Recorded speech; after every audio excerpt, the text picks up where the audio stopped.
Well, we're going to go ahead and get started and let people just kind of drift in as we go.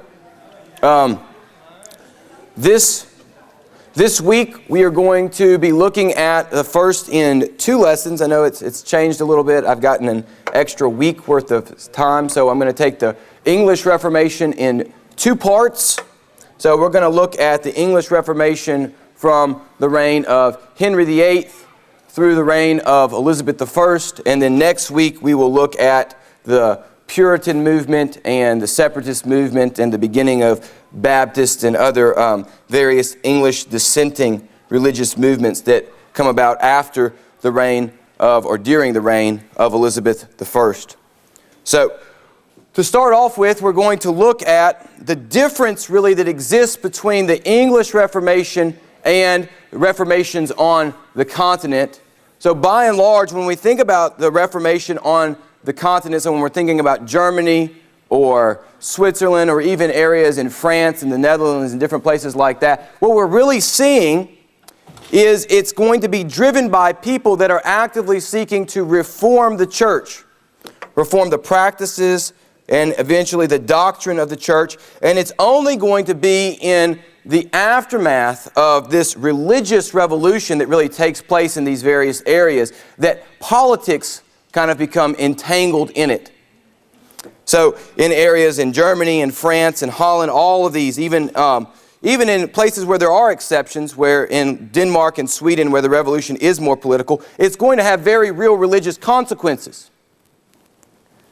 And so even in areas where it's a little bit more politically motivated, there are very real religious consequences, which is unlike the English Reformation, at least in the beginning.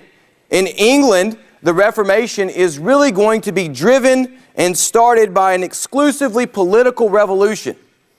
It's not religiously oriented, and any religious consequences that might have developed, or in fact tried to develop, during this period of political revolution are going to be actively resisted by the person who started the political revolution in the first place. So we're going to look at that.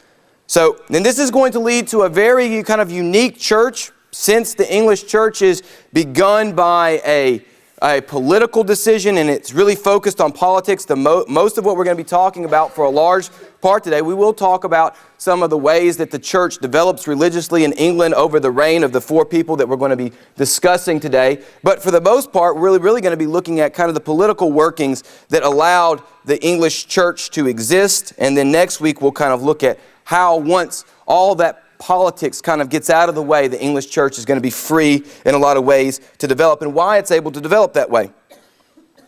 So the English church that's going to come into existence is going to be born out of a Catholic English church, obviously, and there are a number of different kind of characteristics that I want us to be familiar with about an English church. And this is going to be, the English church has a history of a sort of ambiguous relationship to Rome. So the English church is not going to be a church that is particularly throughout its entire history going to be tied to Rome. The English church is begun by people that don't even acknowledge the overlordship of Rome. It's begun by the Celtic church. So the Celtic church exists outside the kind of influence of Rome for a long time. And in fact, until the English, who eventually swear allegiance to the Roman See, actually go and conquer Ireland. And that's one of the reasons why they go and conquer Ireland, is so that they can subjugate the Irish church to Rome. Other issues, the issues of Henry II and his conflict with Thomas à Becket, John I and his conflict over papal appointments. He's going to be excommunicated, and all of England will be placed under interdict for a long period of time. People like Wycliffe will come about during the period that we're going to be talking about, at least part of the early period of what we'll be talking about today. And they'll challenge Rome's ability to regulate and govern the church inside the English kingdom. So England does have a history of not being particularly attached to Rome. England also has a strong anti-clerical heritage. Especially during this later part of the Middle Ages, when the church becomes more and more corrupt. You'll have a peasants' revolt that erupts in England that in large part is motivated by anti-clerical feelings. It's also motivated by anti-noble feelings. But the same thing will happen to the peasants' revolt in England as happens to the Peasants' Revolt in Germany, although this one begins quite a bit before. You have people once again like Wycliffe who come out and speak against the excesses of the clergy. And then you'll have clergy members, especially at the beginning of the time period that we're talking about right now, that will be very, very worldly and will not be nearly as concerned with their role as the governing of the church as they are going to be concerned with political issues. These are going to be people like Cardinal Wolsey, who's going to be the papal legate in Britain, and he's also going to be Henry's chief counselor. And he's going to be very unpopular for a number of reasons. One, for his openly immoral life. He never even visits any of the bishops' ricks that he is kind of receiving money for being in charge of. He also lives openly with a concubine for a number of years and has at least 2 children with her.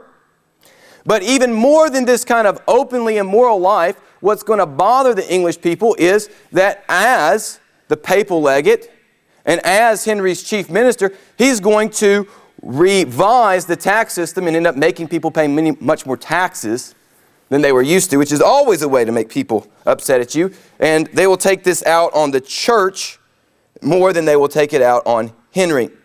Now, all this being said, the people in England, while they were not particularly attached to Rome, they were a very religious people. And over the course of years, through various revivals and different things like this, monastic revivals, the church had amassed a massive amount of power and land and wealth in England. Between 1/3 and 1/5 of all the land in England at the time of Henry VIII was owned by the church. The church also possessed special judicial and tax rights that had been given to them. And the king needed the power of the church in order to be able to rule England effectively. He needed to be able to have the church on his side to be able to rule England effectively. Anyone that controls at least about 1/3 of the land in your entire country is going to be important to have on your side if you're the ruler. So even with this tradition of anti-clericism or ambiguous relationships with Rome, the effects of the Protestant Reformation when it begins are not very evident in England. You don't have a lot of Lutherans showing up. You have a few, they're persecuted, but not a lot. It doesn't really grab hold. It probably wouldn't have grabbed hold if political circumstances hadn't intervened. Another issue with the church is the church in England at this time is really going to be run, by and large, for the most part, by Henry through his being able to control the people that he appoints as the head of the church. Through his ability to appoint the Archbishop of Canterbury, through his ability to control papal legates who come to England, he's going to be able to control, by and large, the church. And this would have remained an acceptable method of operation for Henry if things had continued on as they normally would. There would have been no need. Henry wasn't in any way financially motivated or some kind of the way that the rulers of Denmark or Sweden or maybe some of the German princes were financially motivated, in large part politically, maybe to adopt Protestantism. Henry's not going to be motivated by that. Henry is also, despite his personal life problems, is going to be a very religious, at least outwardly religious person. He will hear Mass at a usual rate of 5 times a day, unless he's hunting, and then he drops it down to 3. So he will hear Mass said 5 times a day usually. He even wrote, he probably signed a treatise written by Thomas More that defended the Catholic sacraments against the teachings of Luther. And for this, the Pope awards him the title of the Defender of the Faith, which is going to be an irony considering what's going to take place after this. But Henry is a very, at least outwardly loyal Catholic. He has no desire. He doesn't like Protestantism. He's never going to like Protestantism. He's never going to favor a Protestant form of religion, even after he separates from the church. But Henry is going to have problems that are going to cause him to be forced in a lot of ways into, at least in his mind, being forced into taking the church in England away from Rome. So the problems of these are going to be, we're going to look at these each in part. So the recent War of the Roses, we're going to look at how that plays into this. His need for a successor, which is going to be tied to the War of the Roses. He's going to have an illegitimate marriage. We'll talk through that. He's going to have a new love interest, which is going to be a little bit different than some of the other ones, and that's going to be tied in, one, with his illegal marriage, or his illegitimate marriage, and his need for a successor. This new love interest is going to play a part. And then, on top of all of that, even with all of those problems, he still might have been able to get out of his problems and keep the church in England attached together if it wasn't for problems that had developed in Rome at the same time. So let's look at these each in part. The War of the Roses is going to begin. Now, there are a lot of different ways of dating the War of the Roses. Typically, the War of the Roses, we say, begin in 1455 and last until 1485. It lasts for about 30 years. But if you want to really go back, the beginning of the problem with the War of the Roses goes all the way back to about 1319, when one of William the Conqueror's grandsons will be deposed by one of his other grandsons. And this is going to be the Richard II will be deposed by who will become Henry IV. And this is going to lead to a series of very destructive civil wars. And this is really going to take place beginning in 1455 between two rival branches of the Plantagenet family. That's the royal family of England at the time. And these are going to be the House of Lancaster, symbolized by a red rose, and the House of York, which is going to be symbolized by a white rose. And that's where we get our colorful title for the War of the Roses. And here's a scene from Shakespeare's play, Henry IV, in which the nobles of England are deciding in the garden of the king which side they're going to take by picking various roses off of rose bushes. So we have this problem that develops. And over the course of years, you're going to have kings that are going to be assassinated, kings that are going to be deposed, battles that will be fought. Tens of thousands of the English nobles will fight and die at various times. And England will go, really, from the most powerful, richest, best-run country in all of Europe at various times, at the beginning of the War of the Roses, even in the midst of the War of the Roses. The English king, Henry VI, Henry VI will actually conquer almost all of France. He'll have himself crowned as the heir apparent to the French king who's sick and dying. So the war, even the 100 Years' War, which is going on at the same time as much of the War of the Roses, is going to be able to look like England's going to be able to win out of this, but it's not going to happen. Henry VI, in the midst of his triumph, will suddenly die. He'll leave a 9-month-old son. No, Henry V will leave a 9-month-old son. Henry VI, there it is, I was wrong. It's Henry V that conquers almost all of France. It's his son, Henry VI. There are a lot of Henrys, as we're going to see throughout all of this. It's easy to get some of them confused. Henry VI will only be 9 months old when he becomes king, and this is going to lead to another round of dynastic warfare as people within the English royal family struggle for power. It doesn't help that Henry VI probably also genetically contracted a version of insanity that had plagued the French royal family for a number of years. His mother was the daughter of the French king, and so this insanity line that had troubled the French royal family, the House of Valois, for a number of generations, is going to enter the English royal family. And at various times in his life, Henry VI will be mentally insane. He'll come out of it and go back into it again and again. But there are long periods during the War of the Roses. I want you to get this. It's not 30 years of constant warfare. There are periods where one English king seems to have established control over England and the war's over and everyone's going to be happy. And this period of peace might last for 10 or 15 years. And then another dynastic issue comes up. So when Henry VIII's father, Henry II or Henry Tudor, deposes the last Yorkish king, Richard III, at the Battle of Bosworth Field, it looks like the war's over, but no one really knows.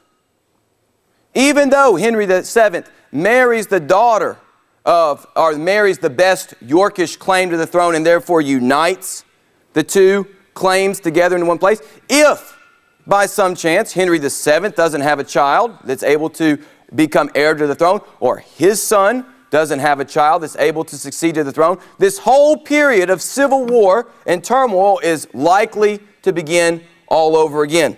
And this is what Henry is worried about.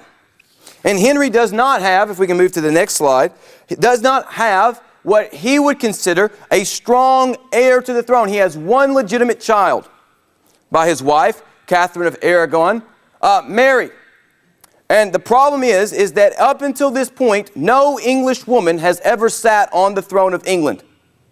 Only one point in English history, after the reign of Henry II, he appointed his daughter the Queen of England. As soon as he died, his cousin stepped up and took over the kingdom, and another period of civil war broke out this is before the War of the Roses.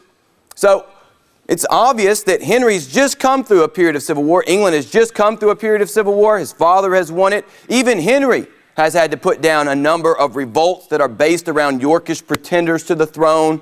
And here he is with only one child, a girl. No woman has ever sat on the throne of England, and the last time someone tried it, another war broke out. So he's got two strikes against him as far as his daughter sitting on the throne. So it's going to be a problem. Now, he also has the problem of what he would consider to be an illegitimate marriage. His wife, Catherine of Aragon, who is the daughter of Ferdinand and Isabella, those are the people that sent Columbus across the ocean, actually had been contracted in marriage to Henry's older brother, Arthur, and had actually been married to him. They were married for a period of about 4 months. She claimed the marriage was never consummated, but regardless of the fact, this sort of being married to your brother's widow is something that the church law forbids. And Henry's father, once his oldest son dies, not wanting to give back the dowry that had been paid for her, decided, well, we'll just marry her off to the next son. And got a dispensation. That's where from Rome, that's where the Pope says there's this legal issue in church law, but I'm going to set it aside in this case because I'm the Pope and I can do what I want. And so that happens. Now, Henry views this marriage eventually, if she had produced a string of male heirs, there probably would have been no problem with the marriage. From all evidences, at least at the beginning, it was a relatively okay marriage. Nothing outside the bounds of what was normal for the time. I mean, Henry had a number of mistresses, but that wasn't necessarily terribly uncommon. But because she had a number of miscarriages, 3 sons were born that either died as a result of a miscarriage or died within a month or a week or a couple of days of being born. Henry began to view this marriage as being cursed by God because he had married his brother's widow and gone against church law. And this was the reason why I don't have a male heir. And by the time that we're going to get to the beginning of the controversy that's going to come about in 1525, Catherine is 40 years old and really past the point where she can have a child. So Henry's in trouble if he wants someone other than Mary to be his heir. And this is going to lead to a new love interest that's going to pop up on the scene. Anne Boleyn, whose sister had actually been one of Henry's former mistresses. She's one of the Queen's maids in waiting. And unlike her sister, she refuses Henry's advances and says, no, I said, I'm not going to satisfy you unless we're married. That's the way it's going to work. And of course, this does nothing to stop Henry's desires. It only makes him want her more. And so Henry is going to start actively seeking a way to get rid of his first wife and be able to then marry Anne Boleyn. So this is going to lead to what would be normal at the time. He's going to send his Cardinal Wolsey, the guy who's in charge of the church in England, off to Rome. Or Wolsey's going to send people off to Rome and they're going to go to the Pope and say, look, this marriage isn't working out for us. We all know that it was contracted under less than real or legitimate means, so let's just call it quits and let the king marry the woman that he wants and we'll go back and everything will be fine. And this would have happened in 90% of the cases where a king wants to be released from a marriage. The Pope would have been more than willing, with a slight fee perhaps or some other sort of incentive, to let him off and let him marry who he wishes. But there are problems in Rome. If Clement VII, this is Pope Clement VII here, had overturned Henry's marriage, that would have meant that he was nullifying the previous decision of a previous pope. So he would have had to say, no, this other pope was wrong. And what he really have to say, in a sense, like legally, is that this other pope did not have the right to grant this dispensation. And that's just a legal precedent that the popes don't want to set. And on top of all of that, Clement II is the prisoner of Charles V at the time. Charles V has invaded Italy. He has sacked and captured Rome. Clement is his prisoner, and Charles just happens to be the nephew of Catherine, and is not going to be disposed to allowing Clement to let his aunt be divorced. So the Pope will stall and say, well, maybe, and he'll send a legate up there to Britain to make the decision, but not actually give him the authority to make the decision. So he'll say, I'm sending someone up there to make the decision for you, and he'll tell the person, you can't make the decision, so he'll just be there for no purpose. It's just a show. So Henry becomes frustrated with this, and he begins to seek a political solution to his problem. And he's going to call Parliament into session in 1529, and Parliament will begin passing a series of laws or legislations that allow, they give Henry, they don't enforce this, they allow the king to start making decisions to do what he wants with the church. Basically, the Parliament saying, whatever you want to do with the church, we're going to back you. And Henry is going to kind of use these as kind of trying to push the Pope into making the decision that he wants, because Henry doesn't want to break with the church. That's his last option. So he's going to try and use these to politically push the Pope. Oh, well, you know, I might leave, so maybe you need to think about giving me what I want. If you don't, you know, it's a bluff, basically what he's doing. They're playing chicken with each other here. So he's going to use this compliant Parliament. He's also going to get rid of Wolsey. Wolsey would have been executed. He just had the good fortune to die first. And he's going to appoint new ministers in his place. He's going to put two people where Wolsey had been one person doing both of these people's jobs. He's going to appoint a guy by the name, they're both first name Thomas, and they both start with CR, so it can be a little bit confusing. So Thomas Cranmer is going to be the new Archbishop of Canterbury and the head of the English Church. He was previously the personal chaplain of the Boleyn family. And so he has Protestant leanings. And he's going to be the new Archbishop of Canterbury, and then he's going to appoint another guy by the name of Thomas Cromwell to be his chancellor or his chief political advisor. So both of these guys are going to be Protestant-leaning people. And suddenly you're going to start seeing Lutheran books start appearing in the English court, and people spouting off Lutheran ideas and different things like this, trying to, in the English church, at least the people in charge of the English church and the people in charge of the English government, start slowly drifting away from the Catholic Church, and Henry's only too welcome to let this happen as long as this allows the Pope to make the decision he wants. But by 1533, he's going to be done with this act, and the Pope is not going to make the decision that Henry wants.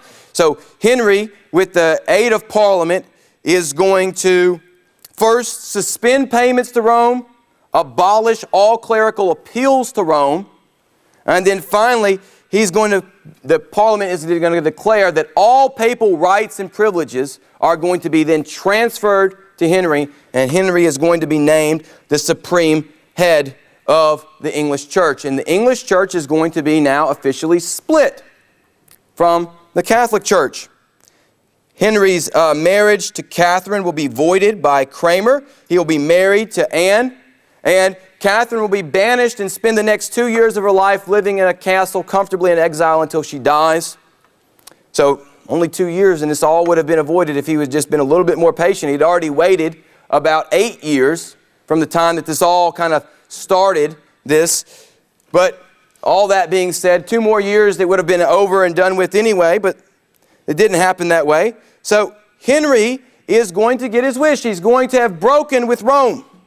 But here's a couple of things about it. Now, resistance, you might assume that the people of England might be disturbed by this. We've broken our contact with Rome. The church has changed. Well, the way that the church looks has changed. The way that the church practices, we're going to talk about that, hasn't changed. There's really almost no resistance. There's a very small rebellion in the north of England where Catholicism is a little bit more firmly entrenched than in southern England. But that was very easy to put down. Only 2 people of any real importance in the kingdom, Thomas More, the former Chancellor of England, and a guy by the name of John Fisher, the Bishop of Rochester, are the only people of any importance that refused to swear an oath to Henry as the supreme head of the church, and they're executed, and a number of other lesser people are executed that do the same thing. But it's really pretty bloodless and pretty easy. I think Henry is probably surprised by it because most of the country either willingly or silently just go along with what Henry wants. It really doesn't change anything in their day-to-day lives, as we're going to see here, because Henry's church is not going to be Protestant. We should not think now that the church, the English church, has separated from Rome, that suddenly we are dealing with a Protestant England. We are not. England is not Protestant. We are dealing with just a England in which the Pope has been replaced by the King, but everything else at this point in time anyway is going to be the same. There are no changes doctrinally, practice-wise, organization, other than just the top person has changed. That's it. So the church is relatively the same. Henry will continue after his split with Rome to continue to persecute Protestants in his realm and outside of his realm. It's during this period of Henry, after Henry has broken with Rome, but yet is still pursuing a very Catholic policy, that William Tyndale will be hunted down in Brussels in Belgium and murdered and executed on Henry's orders. Tyndale is the man who, if you don't know, translates the first modern English New Testament. We've talked about people before. We've talked about Wycliffe, but Wycliffe is translating into what we would call Middle English. Tyndale is the first modern English translation of the New Testament, and along with a guy by the name of Coverdale, their Bible that they're going to kind of Coverdale will use Tyndale's New Testament in his translation of the Bible. About 80 or not, somewhere between 80 and 90% of what we were going to know as the King James version of the Bible will come from Tyndale and Coverdale, and it will really shape in a large part our modern English language is really shaped in a large part by Tyndale's translation of the Bible. He'll also, as soon as he gets word that there are any Anabaptists or other people in the country, he gives them 10 days to get out of the country or they're going to start being executed. So we should not view this as being Protestant because he's going to continue to persecute Protestants. Now, because of the ease with which Henry is able to overthrow the Pope, he starts looking at, well, what else can I do? He doesn't want to change the church structure necessarily, but he's like, are there any other things that I can do politically to help myself out? Now, like we said, the church controlled about a third of the land in England, and now Henry is the head of the church, so Henry can do with that land whatever he wants. And what he's going to begin doing is he's going to begin dissolving all the monasteries in England. Now, this is going to be a slow process. Here's a map of just the nunneries in England. This would not have been all the monasteries. There would have been far more monasteries than there would be nunneries, but you can just see the massive amount of nunneries that there are, let alone all the monasteries that would have existed outside of these. Now, he's going to begin with the small ones. In 1535, just 2 years after his official break with Rome, he's going to start sending representatives around that are going to kind of start looking over the monasteries, looking for any sort of irregularities in their practices or their finances, any sort of justification. And he is going to, in 1535, just shut down all the small ones. And we're talking about ones that have an annual kind of income of about less than 200 pounds. Very small. He's going to get rid of those. They're not really doing a whole lot. And then what's going to happen is, very surprisingly, most of the large monasteries in England are going to begin voluntarily dissolving themselves. Now, there are a lot of reasons why this could happen. Many of them reason that they might be suppressed and dissolved anyway, and they might as well go ahead and do it on their own terms when they might get better terms when they're forced to do it. Many houses were in poor financial situations. We looked at this earlier, but because of the way that their endowments were spread out over the place, they weren't consolidated anymore in a large part. It was very hard to run them and not very cost effective in a lot of situations. And because of the wealth that they had accumulated and the manner of living to which they had grown accustomed to living, their ability to support people in this extravagant lifestyle cost a lot, so they were able to only support less and less people in this sort of lifestyle. So a lot of them were in poor financial situations. And a lot of monks and nuns were happy to be able to leave. You have to remember, many of these would have been second, third, fourth children of nobles. It would have been forced into monastic orders or holy orders.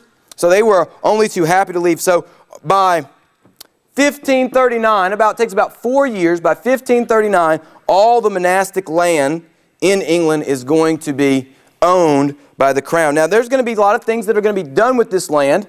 Some of it's going to be used to provide pensions and dowries for the monks and nuns who are now out of a place to live. So they're going to be given a job or a pension from the crown, or they're going to be given a dowry if they want to get married.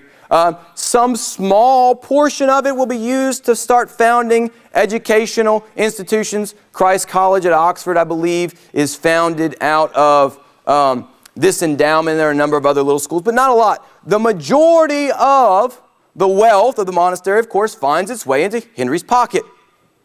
The revenue of the English crown increased by about £100,000 because of this, and that's a lot of money at the time, a massive amount of money.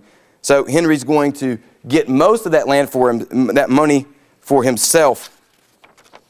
So now, what Henry comes into contact with, though, is when he begins making these little changes, he's going to run into what the problem of the Reformation is. And we've talked about this before.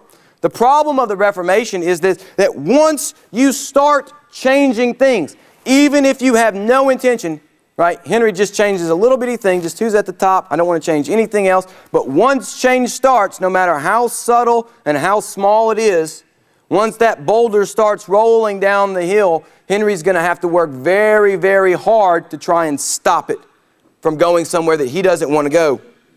And it's going to bring out the crazies, but we won't get to the crazies for a long time in England because they're going to be suppressed for a while.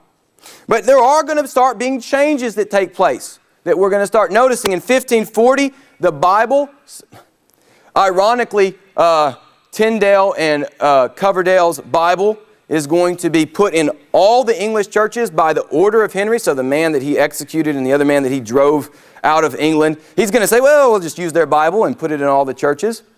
So their Bibles will be put in all the churches. Kramer is already married at this time, although probably Henry doesn't know about it. But other priests are going to start being able to be secretly married. And Kramer's ideas during this time, remember Kramer is the head of the English church, his ideas are going to continue to mature. And he's going to start changing his ideas on transubstantiation and the real presence of Christ in the bread and wine and a number of other things.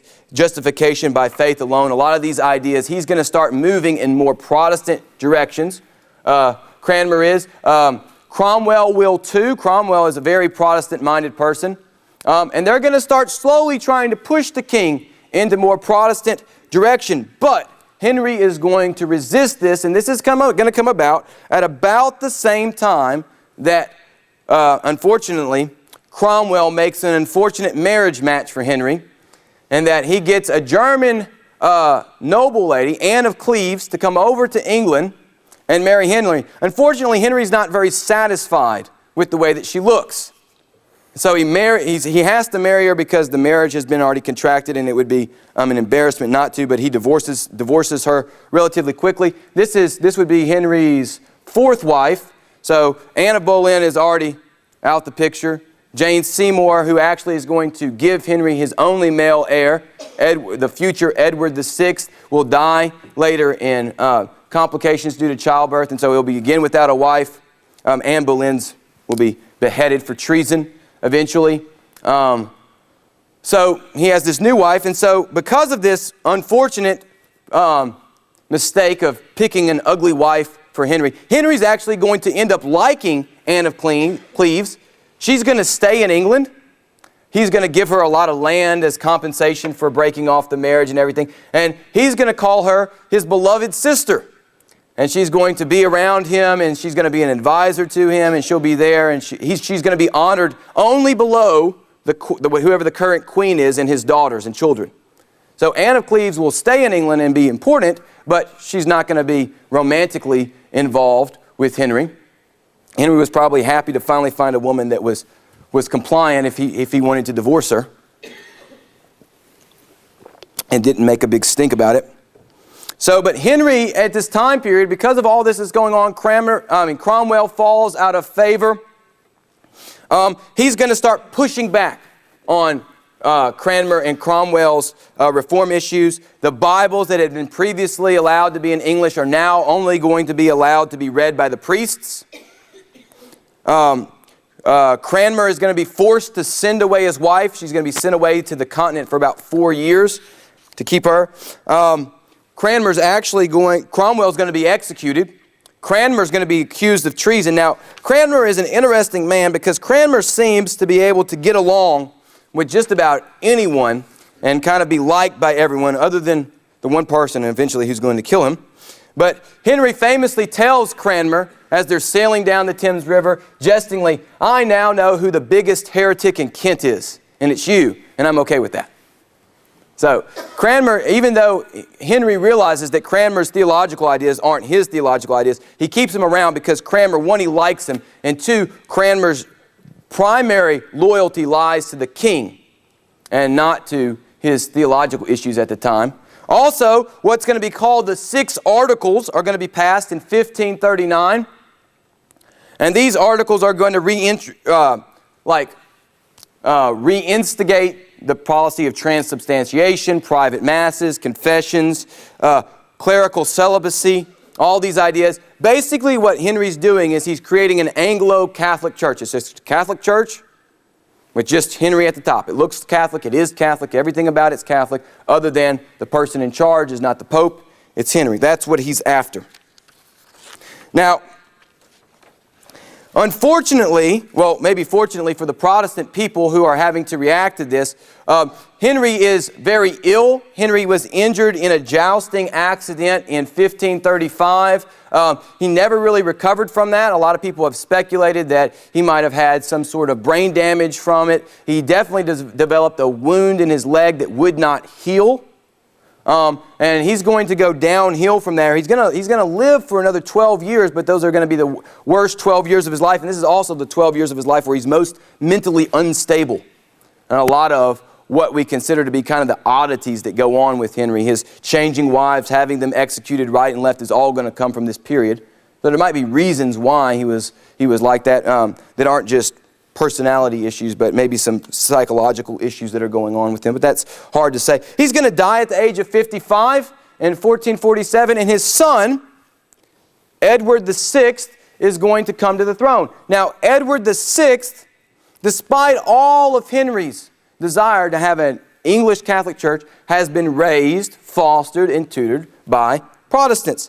And Edward is going to be a staunchly Protestant person.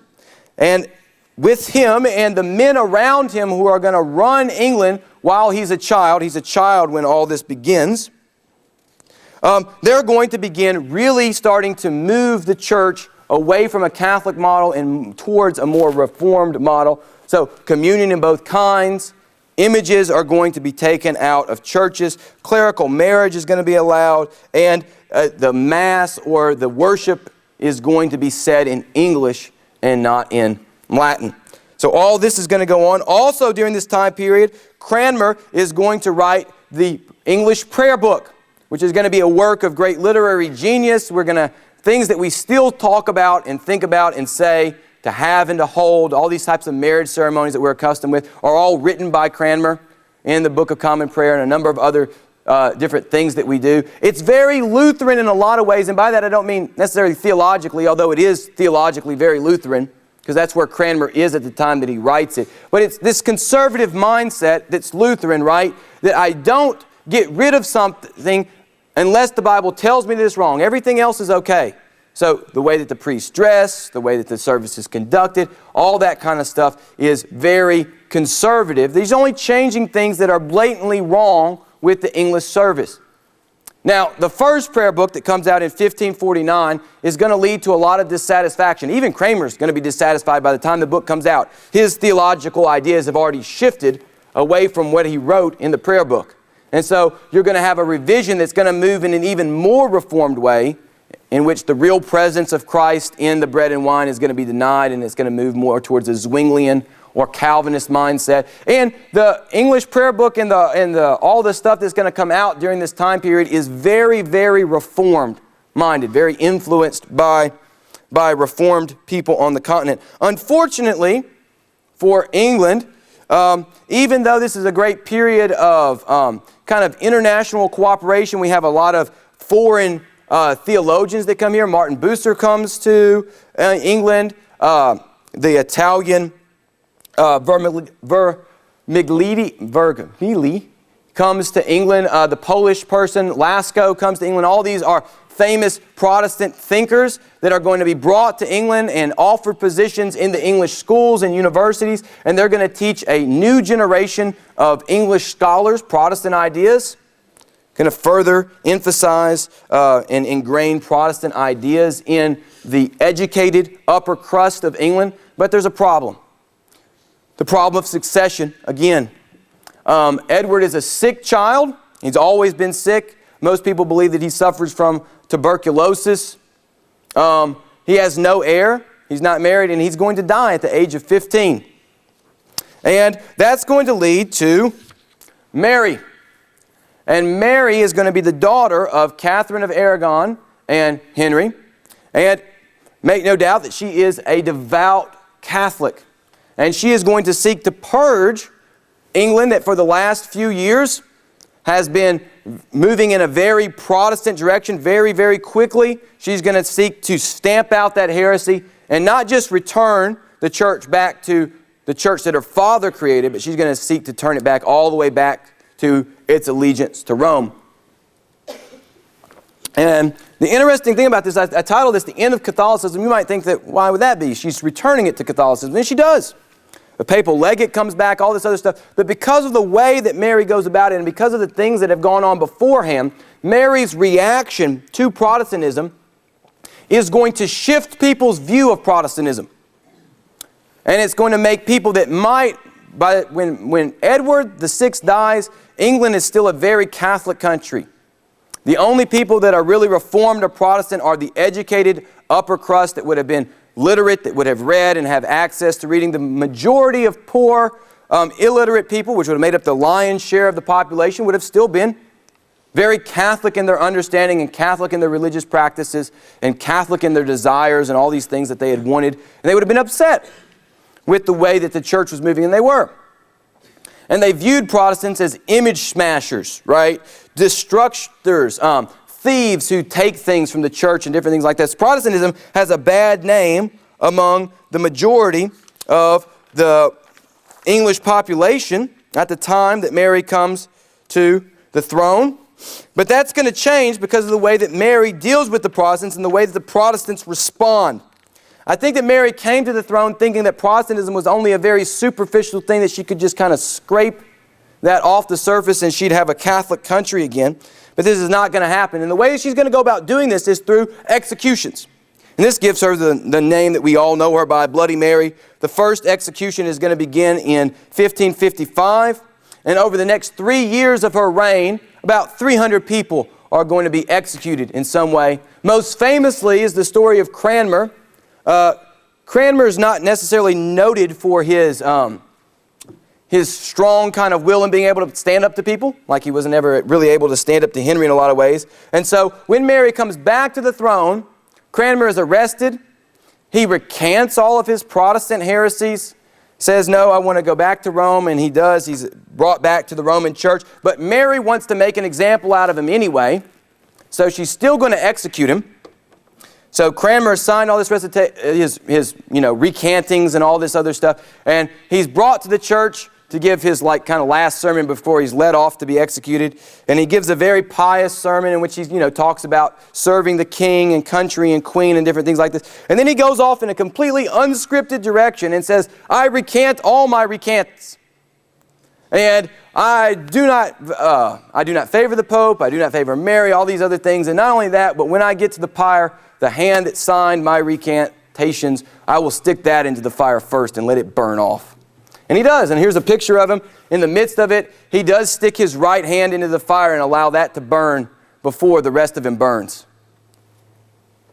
So what Mary discovers, though, in all of this, what this does is this gives kind of the Protestants in a lot of ways, what it's going to do is it's going to make the Protestants identify in their mind the people who they think are Protestants as no longer church robbers and vandals and image smashers and all these other things, but they're going to start being identified with virtue and honesty and then a patriotic resistance to this half-foreign government that Mary's government really is, because Mary has married the King of Spain.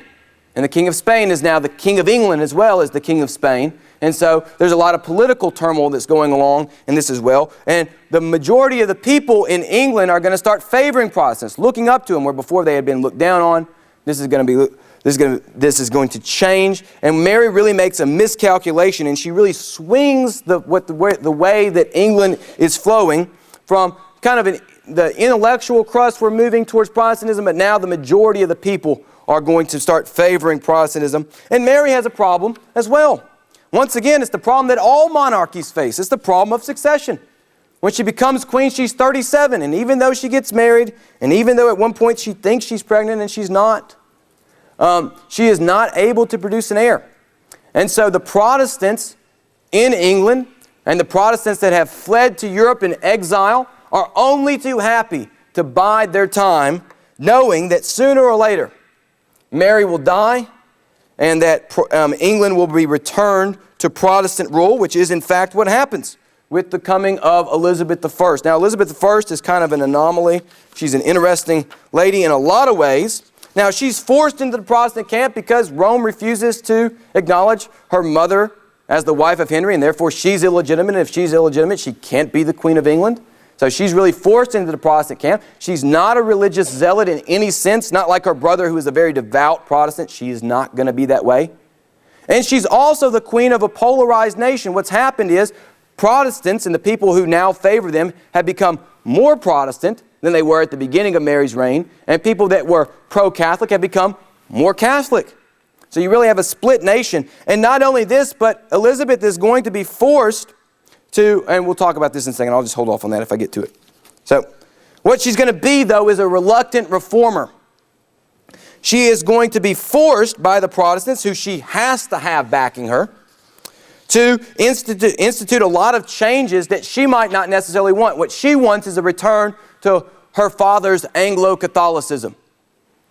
But she's not going to be allowed to do that because she needs the support of the Protestants, and the Protestants are going to force her to go further down the road in Protestantism than she might have wanted, but that's just going to be the way it is, and she's going to be very, very good at never showing her feelings. If you can go to the next slide. The famous quote by the Spanish ambassador was that she's a woman and of course she's inconsistent. But I think a lot of times Elizabeth's inconsistency was a very clever way of never committing herself and ending up in one camp or the other, because she had to straddle these two worlds that she was a part of. A people that both some were Catholic and some were Protestant. A country that's surrounded at the time by Catholic nations. Scotland to the north, although she'll change that through her foreign policy. And then France and Spain, the two closest foreign countries to her, are both going to be Catholic. And she has to at least in some way keep an alliance with one of those. She's going to choose Spain at this time to try and hold off France from sending Mary, who was also the Queen of France at the time, who also had a claim to the English throne, back to England in supporting her. So she had to use kind of Catholic Spain to shield off Catholic France. And to do that, she couldn't appear like she was too Protestant.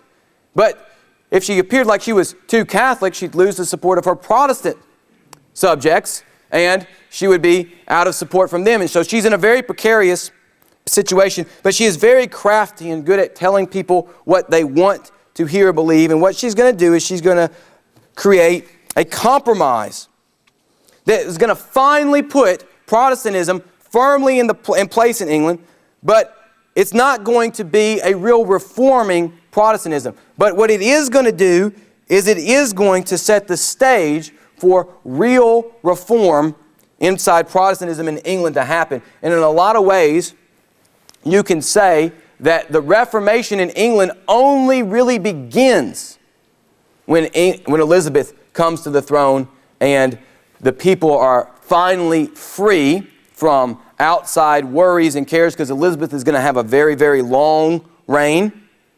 Unlike all of her predecessors, except for her father had a relatively long reign, but her brother and sister both had short reigns. So we're going to have this long period in which Protestantism is going to be able to be entrenched in England, and it's going to be here that we're going to start seeing Reformation take place within the English church, but it's going to take place in a way that's very different from the other places that we've seen in Europe. And we'll talk about that and the Puritanism and separatism and the beginnings of Baptist history next week. All right, does anyone have any questions? Okay. All right. Thanks, guys. You're dismissed.